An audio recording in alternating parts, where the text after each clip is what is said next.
రాజ్యాంగాన్ని కాపాడాల్సిన వ్యక్తి, చట్టాన్ని గౌరవించాల్సిన నేత. కానీ పోలింగ్ కేంద్రంలో మాత్రం చేసింది వీరంగం. ప్రజాస్వామ్యానికి ఆయుపట్టుగా ఉండేవే ప్రశాంత వాతావరణంలో ఎన్నికలు. కానీ ఆ ఎన్నికల వ్యవస్థ ఉనికినే ప్రశ్నార్థకం చేసేలా ఘటనలు పల్నాడు ప్రాంతంలో జరిగాయి. స్వయంగా చట్టసభ ప్రతినిధే ఇలా చేస్తే మున్ముందు పరిస్థితులు ఏంటన్నది క్వశ్చన్ మార్క్ గా మారింది. ఇలాంటి ఘటనలపై మొదట్లోనే ఉక్కుపాదం మోపితే సరి, లేకపోతే ఇవి రాను రాను కామన్ అయ్యే అవకాశాలే ఎక్కువగా ఉంటాయి.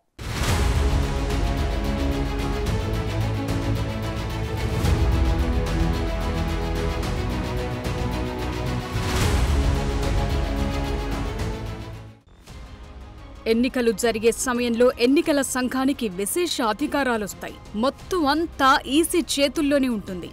రాజ్యాంగం కల్పించిన వెసులుబాటిది. ప్రజాస్వామ్య దేశంలో పారదర్శకంగా ఎన్నికలు నిర్వహించటం, ప్రజలు ఎన్నుకున్న ప్రభుత్వం ఏర్పడే వరకు నిష్పక్షపాతంగా వ్యవహరించటం ఎన్నికల సంఘం చేయాల్సిన ప్రధానమైన పని. కానీ రాను రాను పరిస్థితులు ఎన్నికల సంఘం చేతుల్లోంచి జారుతున్నట్లే కనిపిస్తున్నాయి. వీటిని ఇలాగే ఉపేక్షిస్తే పూర్తిగా ఎన్నికల స్వరూపమే మారిపోయే ప్రమాదం కనిపిస్తోంది. అది జరిగితే ప్రజాస్వామ్యం ప్రమాదంలో పడ్డట్లే. అందుకు నిదర్శనమే ఈ దృశ్యాలు.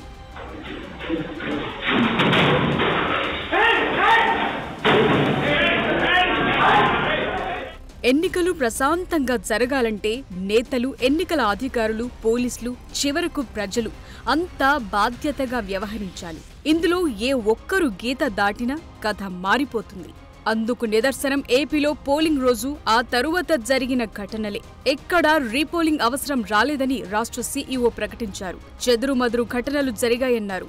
కానీ అందరూ చూస్తుండగా పిన్నెల్లి రామకృష్ణారెడ్డి ఈవీఎం ధ్వంసం చేస్తుంటే గుర్తు తెలియని వ్యక్తులు వచ్చి ఈవీఎంను ధ్వంసం చేశారన్నారు. పోలింగ్ సిబ్బంది కూడా వారిని గుర్తుపట్టలేకపోయారని రాశారు. ఎమ్మెల్యే పోలింగ్ స్టేషన్లోకి రాగానే సిబ్బంది గౌరవ సూచకంగా లేచి నమస్కరించడం సీసీ కెమెరాల్లో చక్కగా రికార్డయింది.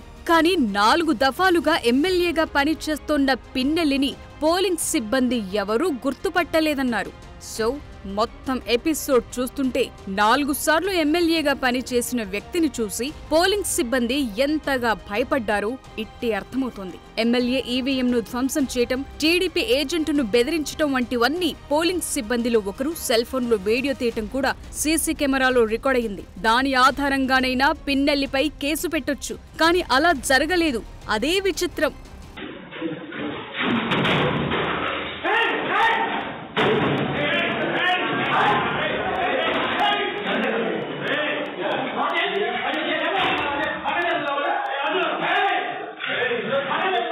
I have personally not received any complaint.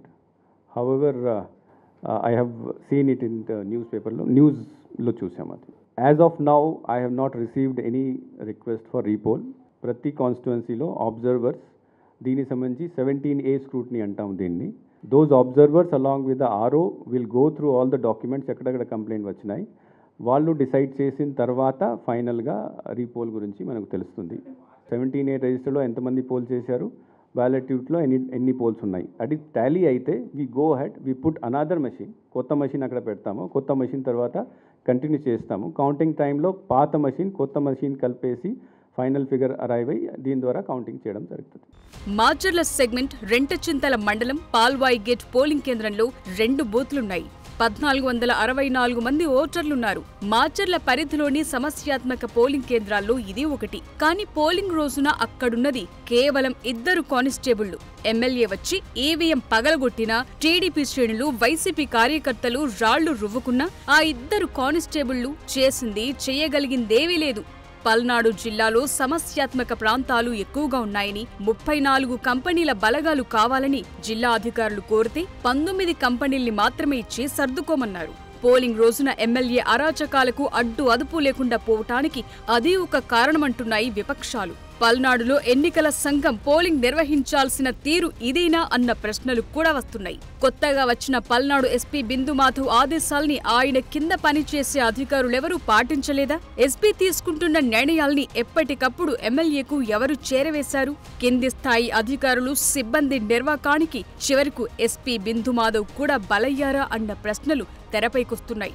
Macherla నియోజకవర్గంలో పోలింగ్ కేంద్రం 202తో పాటు 7 కేంద్రాల్లో అంటే మొత్తం 8 చోట్ల ఈవీఎంలను ధ్వంసం చేసినట్టు రిపోర్ట్ అందిందని సీఈఓ మీనా చెప్పుకొచ్చారు.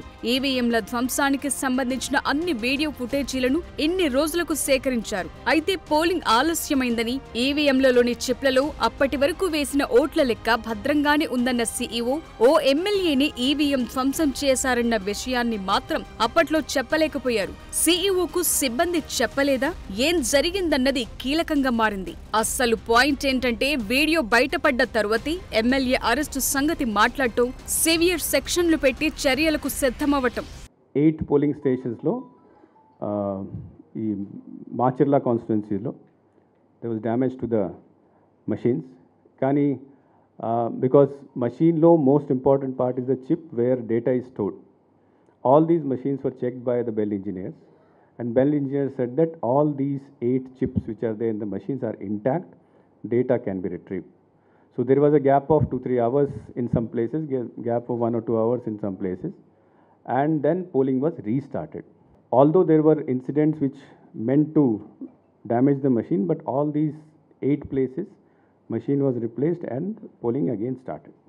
Machine sambandhinchi malli there were in Kodur also 2 EVMs were damaged. Kodur lo kuda Annamaya district Kodur lo kuda these damaged machines data was retrieved and polling started. There is no incident wherein we would be needing any repolling in any place. Violence did happen and we were expecting in few places. Beyond that places it never nowhere it happened. Small incidents were there. మాచర్లలో MLA ఆయన సోదరుడు అనుచరులు అన్ని అరాచకాలు చేసినా ప్రత్యేక దర్యాప్తు బృందం అక్కడకు వెళ్లలేదు. ఏం జరిగిందో తెలుసుకోలేదంటున్నారు. పాల్వాయ్ గేట్ పోలింగ్ బూత్ లో ఎమ్మెల్యే చేసిన విధ్వంసం, ఈవీఎంను పగలగొట్టడం వెబ్ కాస్టింగ్ ద్వారా ఎన్నికల సంఘం అధికారులు నేరుగా చూడొచ్చు. సీసీ కెమెరాల్లో రికార్డ్ అయిన విజువల్స్ కూడా ఉన్నాయి. పోలింగ్ సిబ్బంది సెల్ ఫోన్లోనూ రికార్డ్ చేశారు. కానీ మే 21న వీడియో వెలుగులోకొచ్చే వరకు ఈసీకి ఆ విషయం తెలియలేదు. కేసు నమోదు కాలేదంటే మాచర్ల పరిధిలో పరిస్థితులు ఎలా ఉన్నాయో, ఇన్నాళ్లు ఎన్నికలు ఎలా జరిగాయో అర్థం చేసుకోవచ్చంటున్నారు. ఇప్పుడే అంతా హడావిడి నడుస్తోంది. ఎమ్మెల్యే ఈవీఎం ధ్వంసం చేసిన ఘటనపై విచారణ జరిగి దోషిగా తేలితే డిస్క్వాలిఫై అయ్యే అవకాశాలు ఉన్నాయంటున్నారు న్యాయ నిపుణులు. కాకుండా ఉద్దేశపూర్వకంగా ప్రకదావ పట్టించడానికి ప్రయత్నం చేశారనేది స్పష్టంగా కనబడతా ఉంది. కాబట్టి సీఈఓ ఇప్పుడు యాక్షన్ తీసుకోవాల్సింది. ఎవరైతే అసంపూర్తిగా వాస్తవాలను బహిర్గతం చేయకుండా కమ్యూనికేట్ చేశారో సంబంధిత పోలీసులకి ఎక్స్ప్లెనేషన్ కాల్ఫర్ చేసి వాళ్ళ మీద చర్యలు తీసుకోవాల్సిన అవసరం అయితే చాలా స్పష్టంగా ఉంది. ఒకటి. రెండోది, సెక్షన్ ఆఫ్ లా కూడా ఇప్పుడు వాళ్ళు ఇచ్చిన రిపోర్ట్లో కూడా, సిట్ వాళ్ళు ఇచ్చిన రిపోర్ట్లో కూడా వీళ్ళు ప్రాపర్గా ఎక్కడా కూడా సెక్షన్ ఆఫ్ లా వేయలేదు.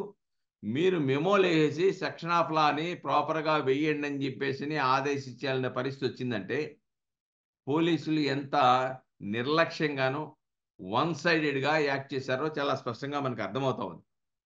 కాబట్టి దీంట్లో అక్కడ స్టాఫ్ని ఎవరైతే ఎన్నికల యొక్క సిబ్బంది ఉద్యోగులు ఎవరైతే ఉన్నారో వాళ్ళ విధులను వాళ్ళు సక్రమంగా నిర్వహించకుండా చేశారు. రెండోది, ప్రజా ప్రాతినిధ్య చట్టంలో ఉన్నటువంటి ఏదైతే సెక్షన్ 136A ఉందో 136 దాన్ని వైలేట్ చేశారు. అలాగనే బూత్ క్యాప్చరింగ్ ప్రకారము 3 సంవత్సరాల నుంచి 5 సంవత్సరాల వరకు జైలు శిక్ష పడుద్ది 135A ప్రజా ప్రాతినిధ్య చట్టం ప్రకారం.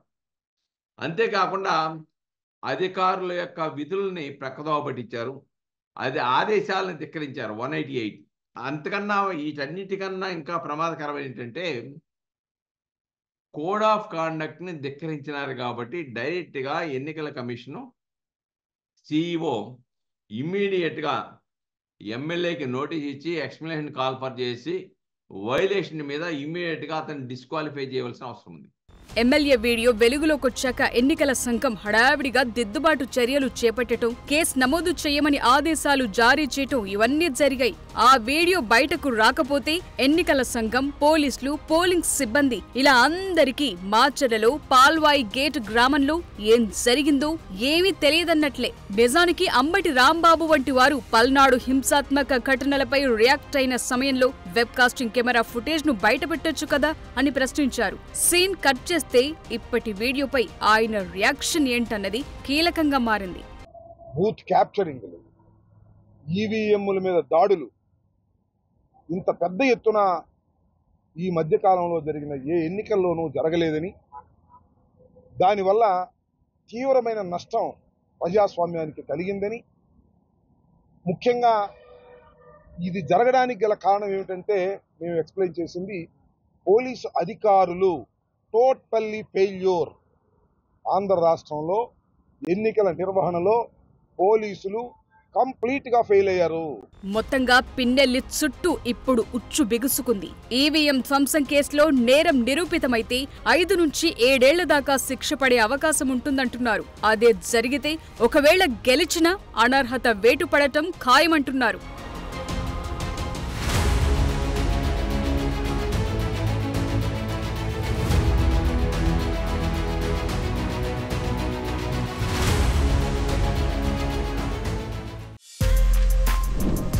For more videos like this, subscribe Big TV channel.